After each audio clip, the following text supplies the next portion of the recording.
Donc nous, dans notre centre, on s'intéresse les maladies de l'hypersomnolence. Donc on a 4 maladies phares: la narcolepsie avec cataplexie, la narcolepsie sans cataplexie, l'hypersomnie idiopathique et le syndrome de Klein-Levin. Ces 4 maladies représentent la grande majorité des patients qui viennent nous voir. Ça touche des enfants et des adultes.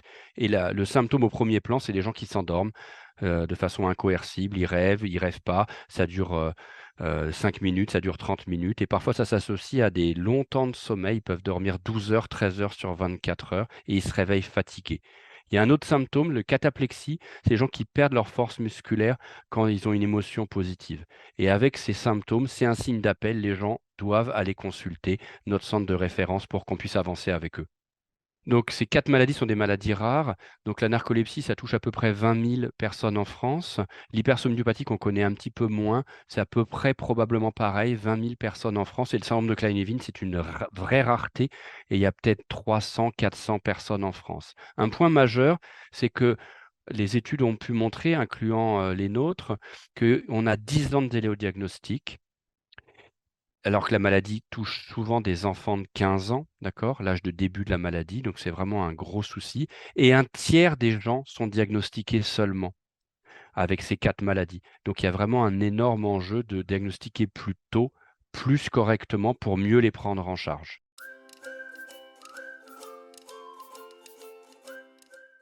Notre association s'appelle l'Association du syndrome de Klein-Levin, KLS France. C'est une association nationale. Nous avons à peu près, donc, sur le territoire de la France, entre 70 et 80 membres. Il existe à peu près en France 250 personnes qui sont diagnostiquées. Je suis Manon Brigandet, je suis psychologue et présidente de l'association ANC qui représente la narcolepsie de type 1 et la narcolepsie type 2 et l'hypersomnie idiopathique qui sont deux troubles du sommeil.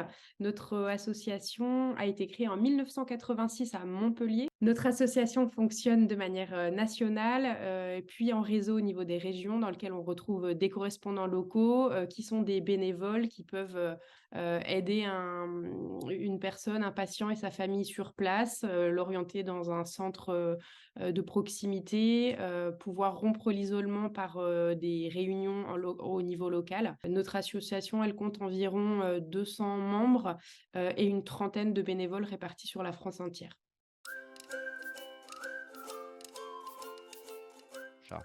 Selon les centres, on a des neurologues, des pédiatres, des psychiatres. On appelle ça des médecins du sommeil puisqu'on a une formation maintenant FST sommeil. Il y a des neuropsychologues, des chercheurs. Donc c'est très multidisciplinaire et ça va dépendre un petit peu du profil de patient qu'on va voir.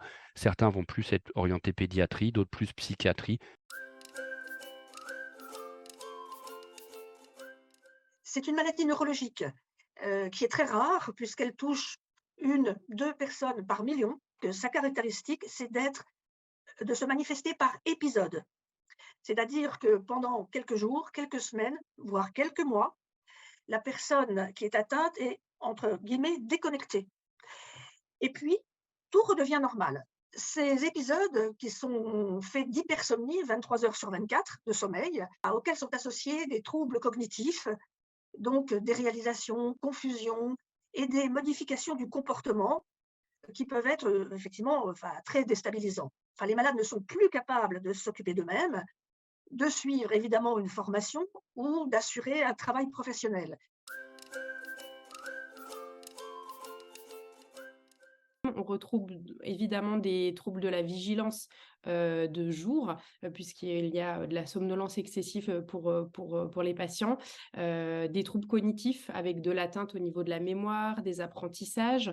On peut retrouver également des troubles alimentaires avec une prise de poids pour de nombreux patients, des difficultés au niveau de l'estime de soi, de la relation aux autres, un isolement certain qu'on essaie justement de combattre avec l'association.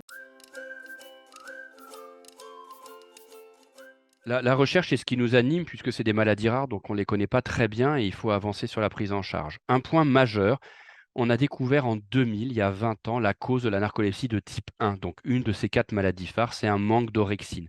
80 000 neurones ne vont plus fonctionner dans le cerveau sur les 100 milliards que l'on peut avoir. Il manque d'une protéine qu'on appelle l'hypocrétine, qu'on peut mesurer en faisant une ponction lombaire, qui est notre travail au quotidien.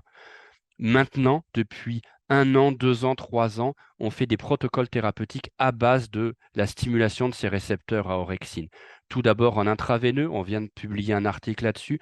On a travaillé aussi la première forme voie orale il y a 1 an. Et là, dans mon centre, on a un nouveau protocole thérapeutique avec une nouvelle forme de voie orale qui, j'espère, sera efficace et bien supportée pour avec le traitement qui ira sur le marché demain.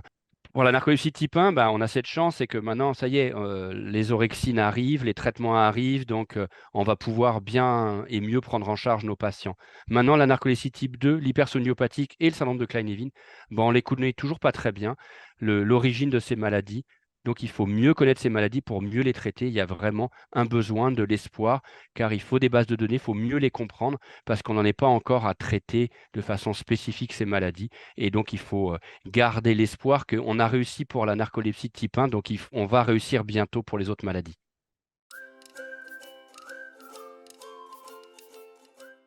Un site sur lequel nous essayons de mettre les actualités, que nous entretenons le mieux possible, une page Facebook, des webinaires ouverts au grand public, enfin à tout le monde, et une newsletter et des flash infos qui, eux, sont réservés aux adhérents. Outre une participation à la course des héros depuis plusieurs années, nous avons cette année eu deux actions enfin importantes. L'une de nos adhérentes et anciennes adhérentes, Valentine, elle a porté les couleurs de l'association lors du raid des gazelles. Paul porte la cause du KLS, alors lui, outre-Atlantique, carrément, en se lançant à vélo dans une randonnée au long cours à travers tout le continent américain. Avec ce projet, Paul souhaite faire connaître le syndrome du Klein-Levin et l'association en publiant des posts régulièrement sur sa page Facebook. Voilà pour nos actions, je dirais, un peu marquantes de 2022.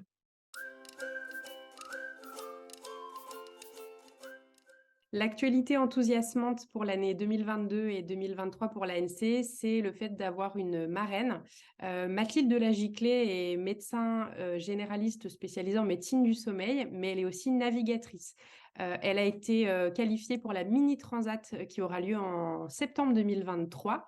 En tant que navigatrice, son challenge, c'est de gérer son sommeil et de gérer les temps d'éveil pour être la plus efficace possible durant sa course.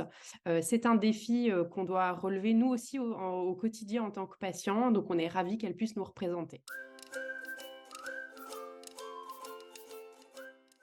Pour conclure, je vous dirais que trop dormir, ça peut être une maladie, qu'il ne faut pas rester seul, il faut rompre l'isolement et rejoindre l'association, que ça soit en tant que patient ou en tant que famille d'un patient, et pouvoir mettre en avant tout le positif qui peut vous attendre, et en comprenant qu'il y a plein de solutions qui s'offrent à vous et que effectivement, votre vie, elle sera plus jamais la même, mais elle peut être tout aussi positive en trouvant les bonnes solutions et en ayant le bon accompagnement.